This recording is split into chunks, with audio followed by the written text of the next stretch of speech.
আসসালামু আলাইকুম বন্ধুরা, ভিডিওতে এত ভালো এসইও করা সত্ত্বেও ভিউ পাচ্ছেন না। 10টা 5টা ভিউজ আসছে, তারপরে থেমে যাচ্ছে। করণীয় কি? কিভাবে এই ভিডিওতে আপনি ভিউ নিয়ে আসবেন, বা ইউটিউব আপনার সাথে এমনটা কেন করছে? আজকের এই ভিডিওতে পুরো ডিটেলস ইনফরমেশন আপনি পেয়ে যাবেন। একদম লাইভ প্রুফ আমি আপনাদেরকে চোখে আঙুল দিয়ে দেখিয়ে দেব এমনটা আপনার সাথে কেন ঘটছে। কিভাবে আপনার ওই ভিডিওতে ভিউজ নিয়ে আসবেন, আজকের এই ভিডিওতে আমি আপনাদেরকে লাইভ প্রুফ দেখিয়ে দেব। এর জন্য ভিডিওটি সম্পূর্ণ দেখতে হবে, কেউ ভিডিওটা স্কিপ করে দেখলে কিন্তু হবে না। কারণ ভিডিওটা যদি আপনারা স্কিপ করে দেখেন তাহলে কিছুই বুঝতে পারবেন না, এবং আপনার ভিডিওতে যে 10টা 5টা ভিউজ এসে থেমে যাচ্ছে, এই প্রবলেমটা কিন্তু থেকেই যাবে। অবশ্যই বন্ধুরা ভিডিওটা শুরু থেকে শেষ পর্যন্ত দেখতে হবে। তো প্রথম যে বিষয় নিয়ে আলোচনা করব সেটি হলো, আপনি যখন ভিডিও আপলোড দেবেন, আপনার ভিডিওটা প্রথমত ইউটিউবের ব্রাউজ ফিচারে যাবে না। কেন যাবে না সেটাও আমি আপনাদেরকে বলছি। দেখুন, আপনারা হয়তো ফলো করেছেন, যেসব বড় বড় চ্যানেলে ভিডিও আপলোড দিলে কিন্তু 10 মিনিট বা 20 মিনিটের মধ্যেই হাজার হাজার ভিউ চলে আসছে। তো তাদের চ্যানেলে কেন ভিউজ আসছে, বা আপনার ভিডিওতে কেন ভিউজ আসছে না?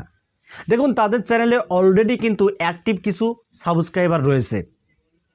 তারা যখন ভিডিও আপলোড দিচ্ছে, সেই ভিডিওর নোটিফিকেশন পাওয়ার সাথে সাথে সেই সব দর্শকরা তাদের ভিডিওগুলো দেখছে।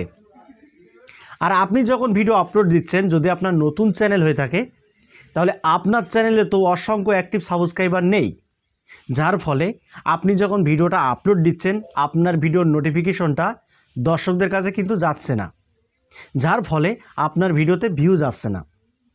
দেখুন, নতুন চ্যানেলে ভিউজ আসে ব্রাউজ ফিচার থেকে। যদি আপনার চ্যানেলে সাবস্ক্রাইবার খুবই কম থাকে, তাহলে ব্রাউজ ফিচারের মাধ্যমে আপনার ভিডিওতে ভিউজ আসবে।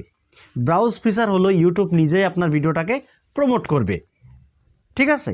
কিন্তু ইউটিউবের যে টেকনিক্যাল একটি বিগ প্রবলেম চলে এসেছে, আপনারা ওয়াইটি স্টুডিও অ্যাপটি ওপেন করলেই দেখতে পাবেন এই প্রবলেমটি। বন্ধুরা, এই প্রবলেমটি যে কতদিন থাকবে, ইউটিউব এখনও পর্যন্ত কিন্তু অ্যানাউন্স করেনি যে এতদিন পর্যন্ত এই টেকনিক্যাল প্রবলেমটা থাকবে, কিন্তু আশা করা যায় খুব দ্রুত এই প্রবলেমটা সলভ হয়ে যাবে।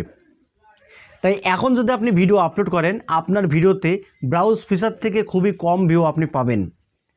আর যাদের চ্যানেল অলরেডি বড় হয়ে গেছে, যাদের চ্যানেলে অলরেডি অ্যাক্টিভ অডিয়েন্স রয়েছে, ভিডিও আপলোড দিলে কিন্তু তারা নোটিফিকেশন পাওয়া মাত্রই ভিডিওগুলো দেখছে, এর ফলে তাদের ভিডিওতে ভিউজ আসছে। কিন্তু আপনার নতুন চ্যানেলের ক্ষেত্রে যেহেতু সাবস্ক্রাইবার কম, আর ইউটিউব আপনাকে ব্রাউজ ফিচারও এখন কম দেবে, আপনার ভিডিওতে ভিউ এখন কম আসবে। তো বন্ধুরা, এটা নিয়ে আপনারা হতাশ হবেন না, একটু ধৈর্য ধরুন, দেখবেন বন্ধুরা ইউটিউবের এই যে টেকনিক্যাল যে প্রবলেমটা খুব দ্রুতই সলভ হয়ে যাবে। আর যখনই সলভ হয়ে যাবে, তখন আপনার নতুন চ্যানেলে কিন্তু আপনি সেই আগের মতো ভিউ নিয়ে আসতে পারবেন। তো বন্ধুরা, এটুকুই আপনাদের জানানোর ছিল। এই প্রবলেমটা আশা করি খুব দ্রুতই সলভ হয়ে যাবে। তো ভিডিওটি যদি ভালো লাগে অবশ্যই একটি লাইক করে দেবেন, আর চ্যানেলটি যদি সাবস্ক্রাইব করে না থাকেন তাহলে চ্যানেলটি সাবস্ক্রাইব করে বেল আইকনটি অন করে রাখবেন, এরকম YouTube related tips and tricks পেতে। তো বন্ধুরা, আজকের মতো এখানে বিদায় নিচ্ছি, দেখা হবে অন্য কোনো নেক্সট ভিডিওতে। সবাই ভালো থাকুন, ধন্যবাদ।